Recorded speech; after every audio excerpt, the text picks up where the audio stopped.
Okay, well, I'm waiting for John. We had some lights delivered for the bathroom that showed up broken. Don't get me started. Oh my God, 3 times. So we had to do it 3 times. Third time it wasn't broken. And I'm just like, are you kidding me? How hard is it to deliver something and not break? Apparently it's pretty hard. So anyway, there's that. So I'm waiting for John to come back because he had to go drop that stuff off. So figured I'd sit here and I would tell you my ghost story from Mesa. So so let me give you some background. So our first Airbnb that we rented while the remodel was going on was in Mesa. It was about a street south of Main Street, and it was on, where was it? First Avenue? First Avenue. And the house itself was cute. The house itself was probably built in the 1920s, maybe the 1930s, but it had been flipped and reflipped and triple flipped, and all of the charm was taken out of it. But it was a cute little house, and it was perfect because, we just needed some place to stay with Scotty while we were, doing the remodel, someplace where he could go to the bathroom and things like that. Because he's 15 years old and he's got cancer, and he's probably not going to be with us for very much longer. So we just wanted to make his last few months as pleasant as possible, even though we're in the middle of a remodel. So anyway, so the first weekend we were in the Airbnb over there, we had a domestic violence call right next door. So they were screaming at each other. It was getting violent. The police showed up. I didn't have to call. Apparently somebody else did. So the police showed up, and, and then periodically throughout the time we were there, they would get into fights. And then finally the guy left, and I was like, good riddance, bye. So there was that. The area itself was just skanky. I'm sorry. It was just skanky. And it's like, we literally had tweakers rolling across our lawn like once a week minimum. Seriously, somebody came up on the porch, homeless person, and decided to eat whatever food they have, and then shoved all the wrappers into the chair that was on the porch. I'm like, really? So I don't feel like that area of town has the proper services to take care of the homeless population, and the police obviously didn't care. So it was just kind of a very not happy neighborhood. It really wasn't. It was not a happy neighborhood. It's like, how you walk into some neighborhoods and you're like, oh, this is a happy neighborhood. This is a good neighborhood. These people are happy. This is good. This neighborhood, there was just this overwhelming sense of sadness and danger. It's like I was just telling Kevin, who's the guy that's fixing my piano.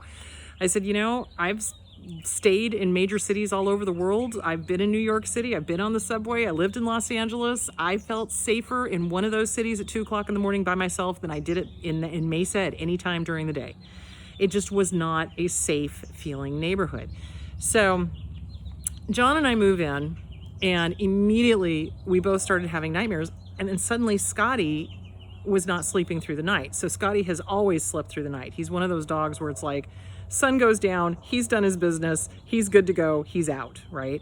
So he was restless during the whole time we were there. And every single night, the next morning, John and I would wake up, and he'd be like, I had another nightmare. And I'm like, really? Me too. That's kind of weird.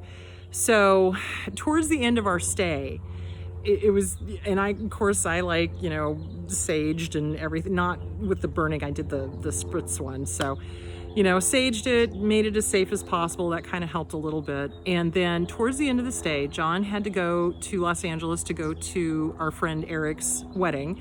I stayed home with Scotty. And so Scotty must have been about 10 or 11 o'clock at night, needed to go to the bathroom. And this was, like I said, unusual for him. Usually he does his business, he's done like 7, and then he's in for the night and he's ready to go to bed. So I got up with him and started walking, and I always, made sure there was nobody around. I looked around, there was nobody out.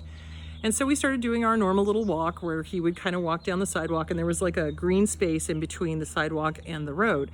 So he started sniffing around there. Well, all of a sudden, and this was like one house, maybe 2 houses over, all of a sudden I hear boots like running up behind me, and I turn around and a car happened to be coming by, and there was another shadow like there, but I turned around, there was nobody behind me casting that shadow, and there was nobody over there. So it was like, there's a shadow being cast that shouldn't be there, that's there. And I was like, okay.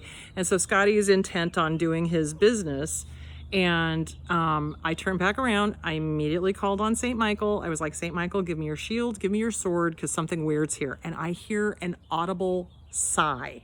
I've never heard them before. I never hear, I see them, but I've never heard them before. So I hear this audible sigh. I turn back around. And so where the shadow was, I now see a man who's solid from the waist down, black pants, boots, and then opaque from the waist up, probably about 5'4", 5'5", tiny. And he took a couple more steps towards me and then he disappeared. And I'm pretty sure he's the one that sighed. So, and the other thing that I need to let you know is there was a funeral home one street over. So I don't know if that had anything to do with it. And it was just bizarre. So when John got back a couple of days later, I said, okay, even if this Airbnb is available, we're not staying here. We're gone. We're peace out. We'll find another one. So we did, you know, because Marina let us know that we had to stay out of the house because they were still doing the floors. So we found a different one that's a little further down the road, our side of town, a little further down the road, just not very far from our house. It's so nice. It's so quiet. Scotty is sleeping through the night again. He's not having any problems. John has not had any nightmares. I have not had any nightmares. It's 100%.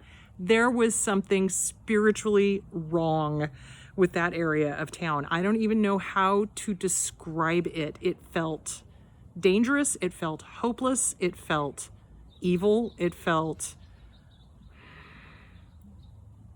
depressed. It felt sad. There was just something spiritually wrong with that area. And I don't know if it's the land.